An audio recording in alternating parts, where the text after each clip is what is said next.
ఎందుకంటే మీరు మాట్లాడిన మాటలు ఎంత డబ్బులైనా పెడతా, ఎంత డబ్బునైనా వారేస్తా, మీడియానైనా కొంటా, పోలీసునైనా కొంటా, జ్యుడిషియరీనైనా కొంటా, రాజకీయ నాయకులైనా కొంటా, నా ముందు ఎవడైనా కూడా బానిసల్లాగా బతకాల్సినంత అహంకారంతో మాట్లాడినారు సార్ మీరు.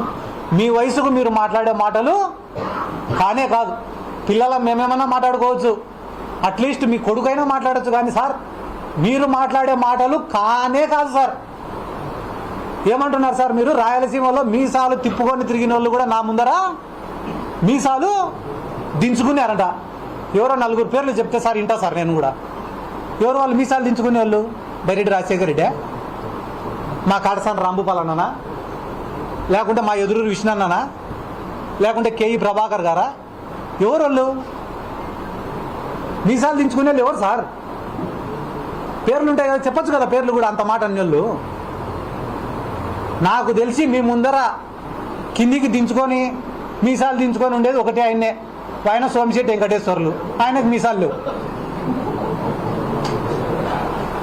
కాబట్టి ఇంతగా మీరు ఒక విమర్శను తీసుకోలేని స్థాయిలో ఉంటే ఎట్టా సార్? టీజీ భరత్ గారు ఈరోజు రాష్ట్రానికి మంత్రి సార్. ఆయన ఒక రాష్ట్రానికి మంత్రి ఏం చేస్తున్నాడో తెలుసా సార్? ఈరోజు కర్నూలులో ఆయన సోషల్ మీడియా, ఫేస్బుక్లో, ఇన్స్టాగ్రామ్లో ఆయన పైన ఎవరైనా కామెంట్లు పెడితే, ఆయన పరిపాలన పైన ఎవరైనా కామెంట్లు పెడితే వెంటనే మనుషుల్ని పంపించి తన్నియడము, ఆ మనుషుల్ని ఎత్తుకొని వచ్చి పోలీస్ స్టేషన్లలో ఐటీ కేసు పెట్టడం. ఏ స్టేషన్లో నమోదు కాలేదు. నిన్నదాకా మన తాండ్రపాడు పిల్లోడిని కొట్టారు, డోన్ నియోజకవర్గానికి సంబంధించినవాడు. మొన్న కిమ్స్ హాస్పిటల్లో పనిచేసే పిల్లోడు, ఆ పిల్లోడు రారా మాట్లాడు అంటే కానీ సార్ ఆడ సార్ చిన్న ప్రాణం నన్ను చంపుతారు సార్ అట్లా. అమాయకుల్ని, పేదవాళ్ళని కొట్టే బతికేది, భయపించే బతికేది. దానాలు ధర్మాలు చేసినామంటారు. ఏమంటారు? దానాలు ధర్మాలు. 1000 కోట్లు ఉండేటోడు 1 కోటి రూపాయలు ఖర్చు పెట్టడం పెద్ద పని అన్న? నా జేబులో 1 కోటి రూపాయలు ఉంటే 2 కోట్లైనా ఖర్చు పెడతాను నా పక్కన ఉండేటోడిని కాపాడుకోవడం కోసం. అది గొప్పనా? ఇది గొప్పనా? ఒకడి దగ్గర తగ్గడం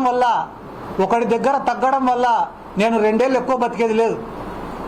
10 మందికి ఎదురు తిరగడం వల్ల నేను 2 ఏళ్ళ ముందరే చచ్చిపోయేది లేదు. దేవుడు ఎన్ని రోజులు రాసింటే అన్ని రోజులే బతుకుతా.